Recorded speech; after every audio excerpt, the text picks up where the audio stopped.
Hi everyone, doctor जय Mehta here from Mumbai. आज के वीडियो में हम पीसीओएस में आईवीएफ का ट्रीटमेंट किस प्रकार से किया जाता है और क्या ध्यान रखना चाहिए, इस चीज पे थोड़ा सा डिस्कशन करेंगे और जानकारी देंगे। आप सबको ऑलरेडी पता है पीसीओएस में फॉलिकल्स जो एग रहते हैं वो ठीक क्वालिटी के नहीं होते, इसीलिए ठीक टाइम से रप्चर नहीं होते। प्रिडोमिनेंटली पीसीओएस में प्रेग्नेंट होने के लिए वेट लॉस और ओव्यूलेशन इंडक्शन ये आपके मुख्य ट्रीटमेंट्स रहते हैं। बट जिन लोगों को वेट लॉस और ओव्यूलेशन इंडक्शन से प्रेगनेंसी नहीं रखती, इसमें अप्रोक्सीमेटली 20% लोग ऐसे रहते हैं जिनको फिर आईवीएफ का ट्रीटमेंट करने की जरूरत पड़ती है। आईवीएफ पे तो हमने काफी वीडियोस बनाए हैं। अगर आपको आईवीएफ का प्रोसीजर समझना है तो एक चीज आपको ध्यान रखना है कि आईवीएफ में कोई भी लेडी को तकरीबन 10 से 12 दिन के इंजेक्शंस दिए जाते हैं ताकि हम एक साथ में बहुत सारे एग्स को बॉडी के अंदर से कलेक्ट कर सके। पीसीओएस में ये एक बहुत बड़ा प्रॉब्लम होता है।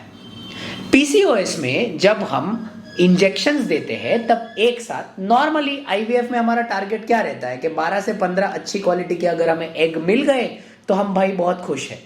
बट पीसीओएस में हर ओवरी में नंबर ऑफ एग्स बहुत ज्यादा रहते हैं।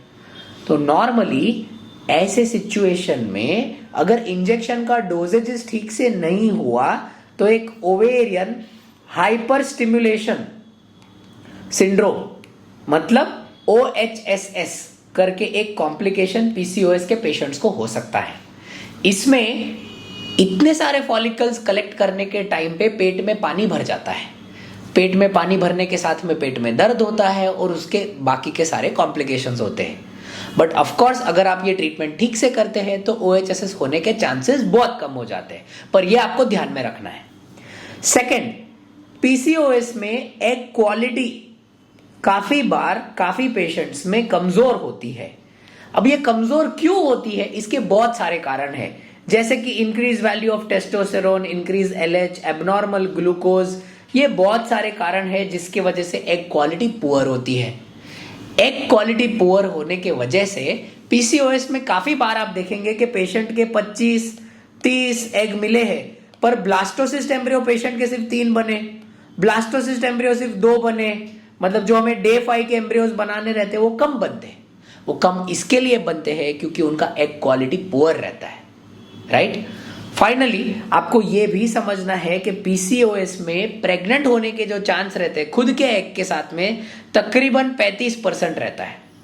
और अगर आप प्रेग्नेंट हो गए तो पीसीओएस में there is an increase risk of abortion and an increase risk of preterm delivery. मतलब बेबी का 7वें महीने 8वें महीने पे बॉर्न होने का चांसेस और अबॉर्शन होने के चांसेस पीसीओएस के पेशेंट्स को नॉर्मल पेशेंट्स के कंपैरिजन में ज्यादा होते हैं।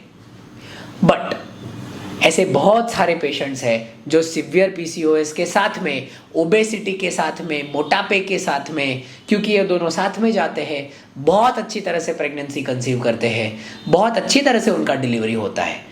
इसीलिए अगर कोई भी पेशेंट ये वो 20% की कैटेगरी में आता है जब उन्हें आईवीएफ का ट्रीटमेंट करने की जरूरत पड़ेगी तो उन्हें बेझिझक ये ट्रीटमेंट कोई भी अच्छे आईवीएफ क्लिनिक में जाके, अच्छे डॉक्टर के पास में जाके करवाना चाहिए। क्योंकि अगर वो कर दिया तो नॉर्मली OHSS का रिस्क बहुत कम रहता है।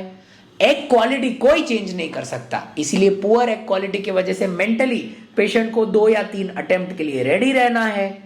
उनको ध्यान रखना है कि तकरीबन 30-35% का सक्सेस रेट है। और उनको यह भी ध्यान में रखना है कि भले पीसीओएस में 25 से 30 एग मिले, एम्ब्रियोज जो डे 5 के, जिसे हम ब्लास्टोसिस्ट एम्ब्रियोज बोलते हैं, वो काफी बार थोड़े से कम बन सकते हैं।